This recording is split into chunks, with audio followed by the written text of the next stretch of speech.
VR is a new technology and it really does allow us to use a different artistic technique to examine different subjects. So the team started off with a trip to Ayscoughee Hall where we were shown around, and the creative team come to life a bit when we're put in the environment and actually sort of seeing the place that we're going to recreate in this case. So we then come back to HQ and throw some ideas around until we've got enough of an idea that we can get started. Usually starts with concept art, sort of in tandem with a script. We invited artists to take part in a week-long paid residency focusing on creativity and collaboration, and we ran workshops for young people who embraced digital skills like 3D scanning and design, knowing that that blend of different ideas would make the experience even more special.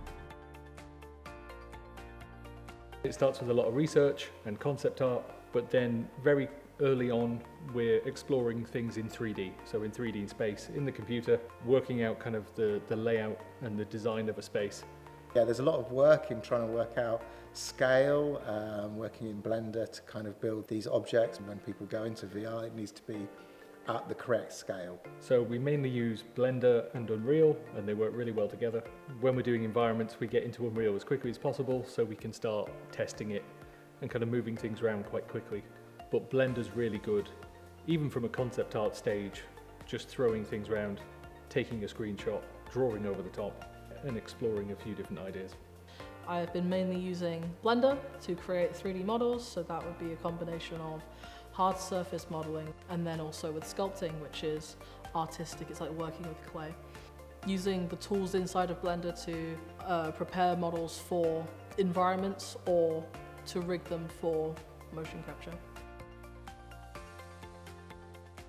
So creating a 3D environment is a multi-stage process.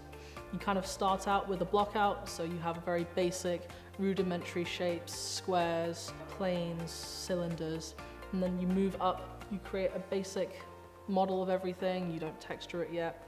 You bring it in, you test lighting out, you test it for composition, scale, and then you progress further, you start to texture things, you start to light things, and then you continue to iterate onto that.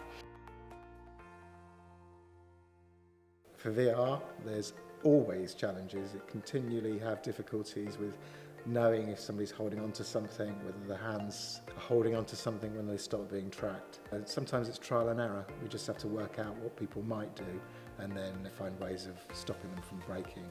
So one of the hardest things is just having multiple people in one space, and then with this specifically making it so the space can be adjusted to suit different places that we might take the exhibition to.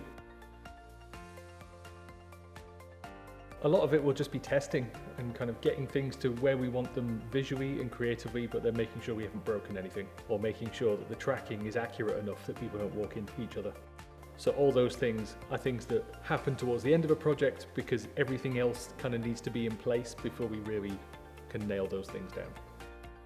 We're so excited to share the final project with the public and can't wait for everyone to experience it.